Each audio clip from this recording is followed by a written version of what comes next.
natin, nakamelt na sa masate, siguro na isama masate sa ano natin, na isama kasi wala na kasi dito yung ano, yung tubig na sobra natin na tinunaw natin para sa ano natin, mga tanim natin sa mga palaya. Ito na yung mga palaya naman sa atin, mga malalaki na kasi sila nakasurvive. Ito may mga survivor pa, ito mga survivor to, pero most naman sa atin mga 80% or 95% yun na nalulanta.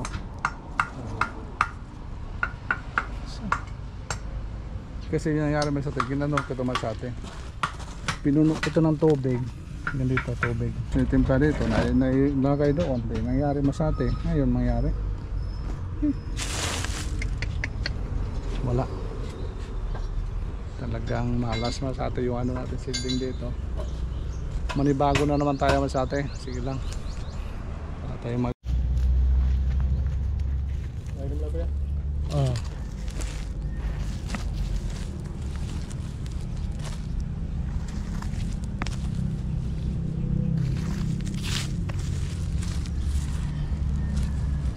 galing to sa ano,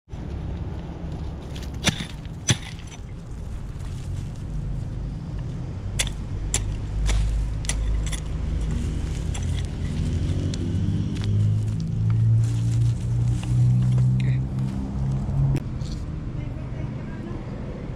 Steak maliit lang na steak. Yan. Maliit pa ito, mayroon maliit pa, maliit lang.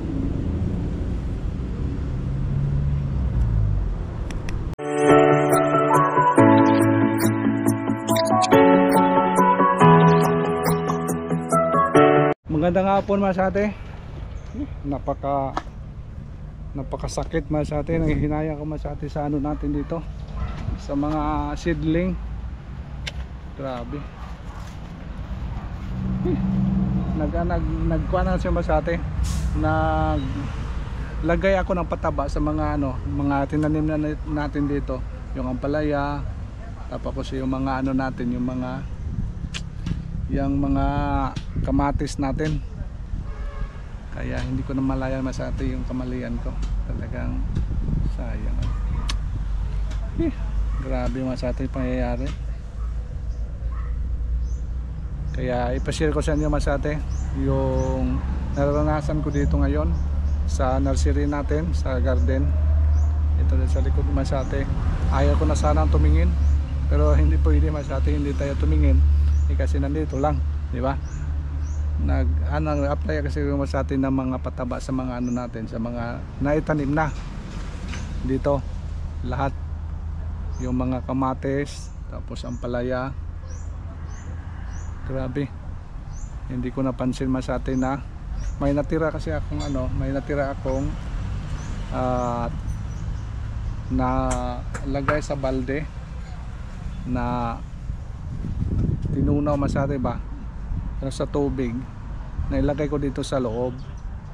Kaya ang nangyari masate, pag dilig ko dito sa loob masate, siguro na nasama ko masate yung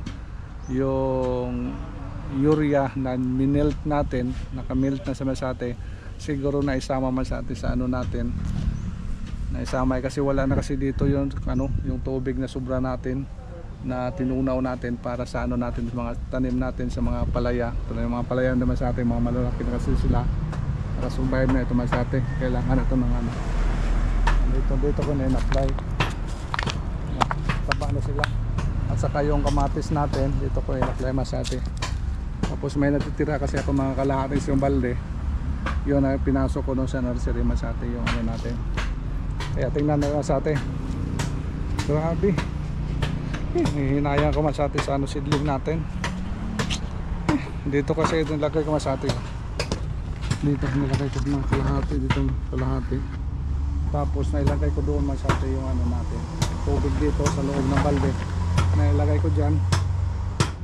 Tapos idiling ko masate, binuhat ko yung mga seedling tree natin, ilublob dyan. Akala ko masate walang ano, yung pala contamination sa ano, sa urea dito. Grabe na nalalanta masate yung ano natin, no? Tingnan nyo masate, oh. Sayang.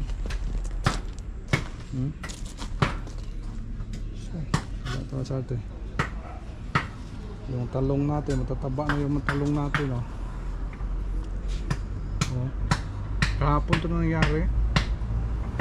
Wala. Nagkamali tayo man sa atin. Tapos dito sa ano natin, oh. Kaya nga ito. Oh. Sayang. Yung mga siling haba natin, oh. Ito, may mga survivor pa. Ito mga survivor ito. Pero mostly man sa atin mga 80% or 95% yun na nalulanta, oh.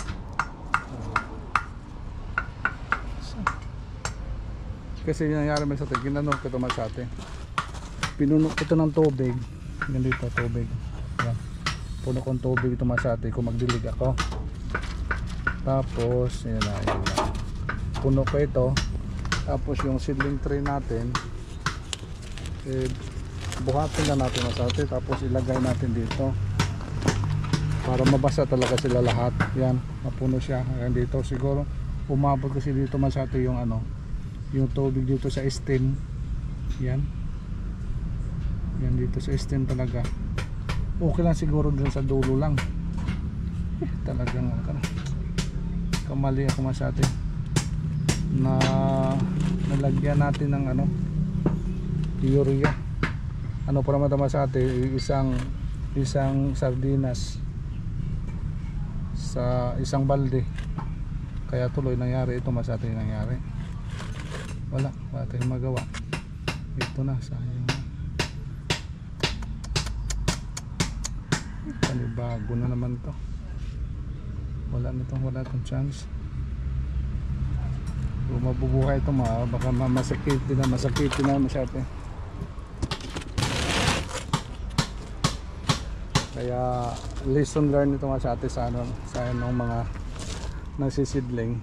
Talagang ano siya masate, focus talaga, hindi lagyan dito ng ano, mga iba't ibang mga ano ba, pataba. Yan, ito urea kasi ito masate, nilagay ko dito, tapos nitimpla dito, nilagay doon, hindi nangyari masate. Ngayon mangyari,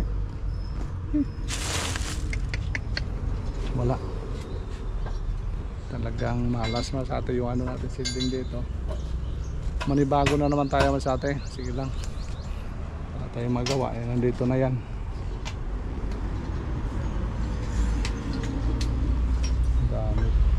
Dami pa naman ito naman sa atin.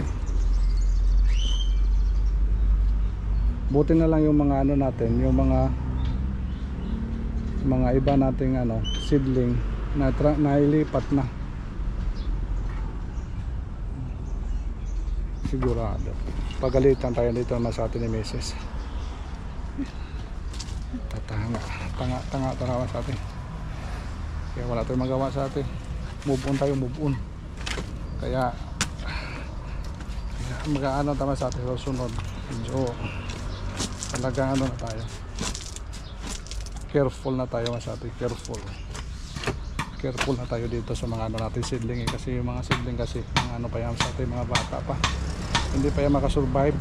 Kunting mali lang natin, ayun, kung dilig tayo tapos may mga halo na ano, mga chemicals, ayun masate talagang ano. Kaya wala, see you next.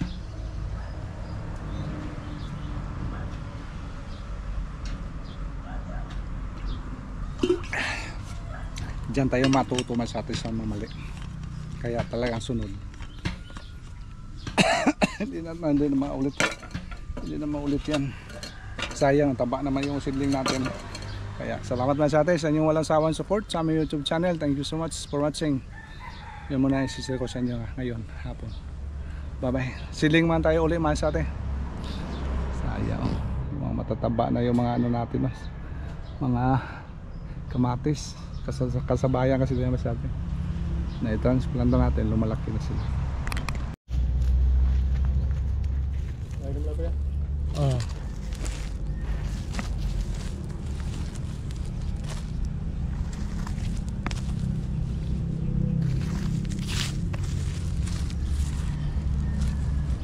Galing to sa ano, sa rooftop natin, may tumubo doon na sa atin. Kaya dinala natin dito para tanim natin ng maayos. Nagsubok din tayo tanim doon sa rooftop. Mayroon tayong isang ano doon tinanim, kung obra siya doon. Okay.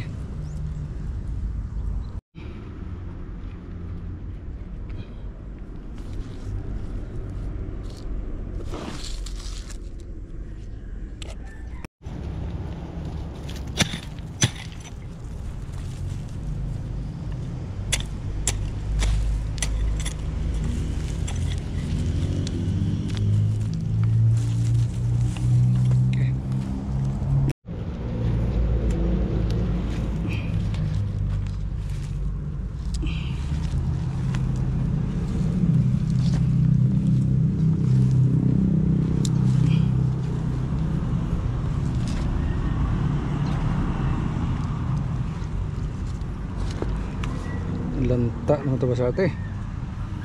Ubra pa kaya to? Lanta na. Kanina pang umaga kasi ito.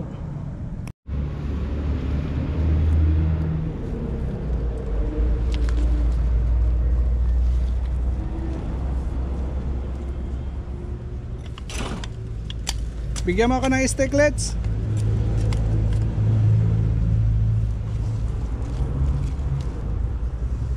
Steak, tayo mga steak. Kaisa. Steak at saka yung ano, cable tie. Isa.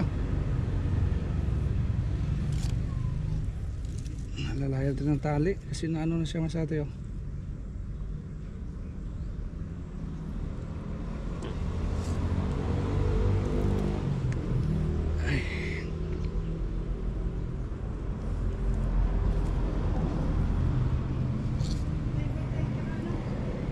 Steak. Maliit lang na steak. Yan. Maliit pa ito, mayroon maliit pa. Maliit lang.